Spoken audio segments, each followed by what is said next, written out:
Good morning, good morning, good morning. Welcome to Starting the Day the Right Way, 5-minute devotion for August 14th, 2020 is Friday. Hope everyone is ready for the weekend. All right, let's hop right into it. So my little guy had a sleepover at Nana's last night that almost did not happen. And what ended up happening was that she gave me a call early in the morning yesterday and said that the air conditioning was out. Now we're in Myrtle Beach, so being August, can feel like 100. And so even though she had the fans on, her thermostat was reading 85 degrees. So she was like, "I'm so sorry, I'm gonna have to cancel." I put in a call to the air conditioning guy. I said, "All right, Mom, no problem. We'll take care of it on another day and whatnot." So about 20 minutes later, she calls me back and she's like, "Listen, the repair guy just called me. He can get here in about 30 minutes. Let's wait and see." I said, "All right, no problem. I haven't told him anything. He knows nothing about what's going on."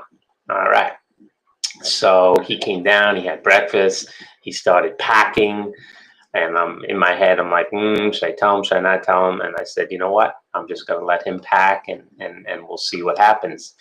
And then eventually she ended up calling me back and saying, "Listen, let's keep the sleepover. Everything's fine. He fixed the air conditioning. And by the time you guys get here, it should be fine." And my little guy never knew how close he came to getting his sleepover canceled. Okay, so that led me to these two verses. Okay, one from the Old Testament, one from the New Testament. Okay, so here in Exodus chapter 3, 16, 17, it says this. This is from the New Living Translation. "Now go and call together all the elders of Israel. Tell them, Yahweh, the God of your ancestors, the God of Abraham, Isaac, and Jacob, has appeared to me. He told me, I have been watching closely, and I see how the Egyptians are treating you. I have promised to rescue you from your oppression in Egypt. I will lead you to the land flowing with milk and honey, the land where the Canaanites, the Hittites, the Amorites, the Perizzites, the Hivites, and the Jebusites now live."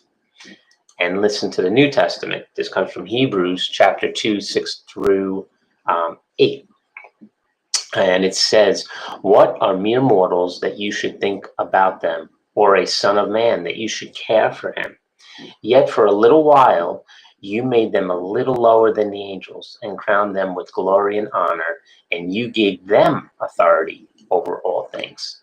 So I started thinking, and lots of times we pray about things, right? And sometimes we pray and we forget about it. But the prayer that we offer up to God catches God's attention, and he's immediately on the case, right? As we find out in Daniel chapter 9, right? It says this in verse 21, "As I was praying, Gabriel, whom I had seen in this early vision, came swiftly to me at the time of the evening sacrifice. And he explained to me, 'Daniel, I have come here to give you insight and understanding. The moment you began praying, a command was given.'"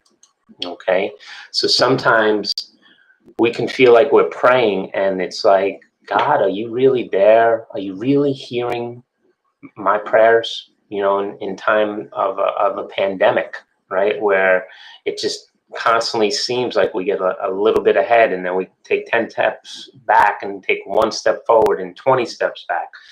And we have to weed out what's true and what's not true. And it can become so overwhelming.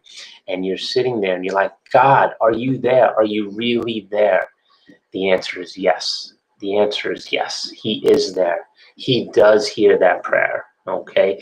Maybe you've been praying for a healing for years and it hasn't quite manifested, right? Me and my wife have been praying over her for various issues in her body for about a decade right now. And we've received, or she's received, incremental healing. We haven't gotten that miraculous healing that everyone wants and desires from God, just to say, "Yes, here you go. Answered prayer, no problem. Pressure done." God doesn't always work like that. Okay. God's a God of process. God's a God of relationship. God's not he wants us to know him, to be involved with him, to be in relationship with him. It's about a process, okay? You're not where you used to be. You're not where you want to be, but you're getting to where you're going to go through the process and transformation of reforming your mind and renewing your mind on a daily basis, okay? So God is in the prayer answering business. He is not deaf to the prayers that are going up. Okay, hang in there, press in there. Your answer is on the way. Okay, press into these couple of verses over the weekend. Hopefully, this has been a blessing to you, and have an awesome day and a great weekend. God bless. Bye bye.